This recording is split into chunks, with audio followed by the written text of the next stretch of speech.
Thomas and Mavis. The quarry on Thomas's branch line was busier than ever. There were plenty of orders for stone, which meant more trips down the line for Mavis. She was delighted. It was refreshing to leave the quarry. There were so many trucks that Percy couldn't take them all himself. The other engines sometimes took mixed trains to help him. Toby was used to this. Thomas complained bitterly. Why should my passengers have a bumpy ride because Percy can't manage another couple of trucks? It's more than a couple, I'll have you know, huffed Percy. Besides, those trucks are better behaved than ever, thanks to Mavis. She could at least shunt them properly for us, grumbled Thomas. Her job is to manage the quarry, not your trains, chuckled Toby. You just want to laze around in the shed. Thomas spluttered, but Percy and Toby just laughed. The next morning, Mavis rumbled in with the trucks. As she shunted them to the siding, Thomas stirred. Morning, Thomas, she smiled. Fresh stone for you. How wonderful, yawned Thomas. It's lovely coming down the tramway early in the morning, mused Mavis. I wonder when I'll get to see more of the line. Suddenly, Thomas had a cheeky idea. I was in your wheels once. I was stuck at the big station, but I wanted to see more. The fat controller saw how well I shunted the trains for the other engines, and he rewarded me with this branch line. He paused for effect. I think, continued Thomas, if you were to shunt trains, the fat controller would be quite pleased. A little initiative can take you a long way. Down the line, that is. I have some time before I'm due back at the quarry, Mavis smiled. Perhaps I could shunt your train before I go. How's that for helping out? What a splendid idea, Mavis, remarked Thomas. Most kind of you.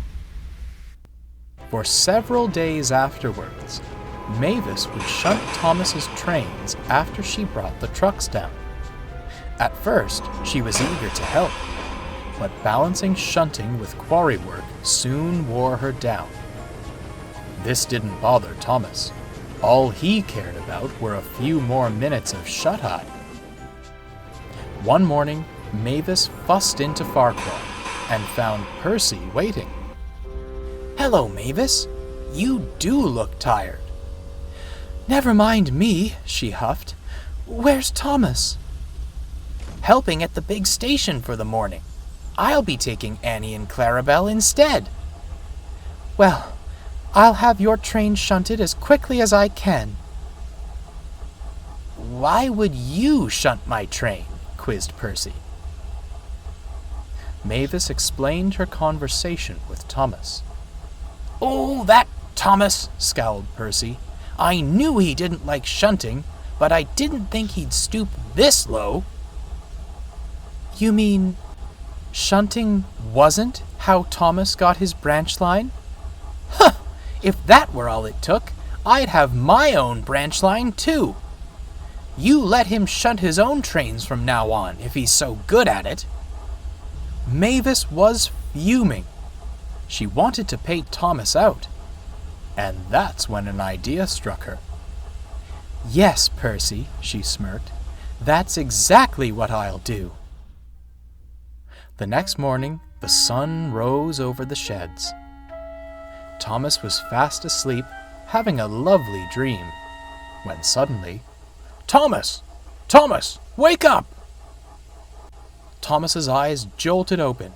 His driver was frantically trying to get him started. Oh, what's wrong? He yawned. You overslept, scolded the driver. and now you're late." Thomas gasped. He looked at the station clock. Sure enough, it was almost time for him to leave. The passengers stood impatiently on the platform, with no coaches to board. "Oh, where's that Mavis?" he grumbled. There was no time to ponder that. Thomas hurriedly fetched the coaches and readied his train. He worked as fast as he could, but he was very late as he set off up the line. He was later still when he arrived at the big station. The passengers erupted from Annie and Clarabelle. They had some choice words for the station master. Naturally, when the fat controller found out what happened, he had some choice words of his own for Thomas.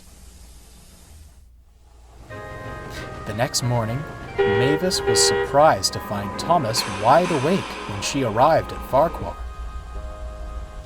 "This is a surprise," she teased. "Decided to shunt your own train for once?"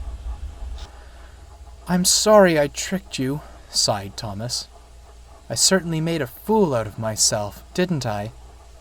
He paused and looked at his buffers.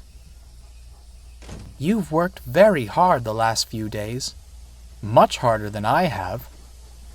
How would you like it if I worked at the quarry in your place for a while?" Mavis was surprised. "Oh, Thomas, do you mean it?" "Of course," smiled Thomas. "There's no better way to see more of the line, after all." The fat controller made the arrangements with the quarry manager. Mavis was soon hard at work on the branch line. While Percy took Annie and Clarabelle, she handled the goods work. She reveled in her journeys to the junction and proved to be really useful. And Thomas? He worked at the quarry for quite some time. It was hard, dirty work, and the trucks put him through his paces. He was thankful when Mavis did come back, and when he returned to his shed, he felt his shut-eye was well earned.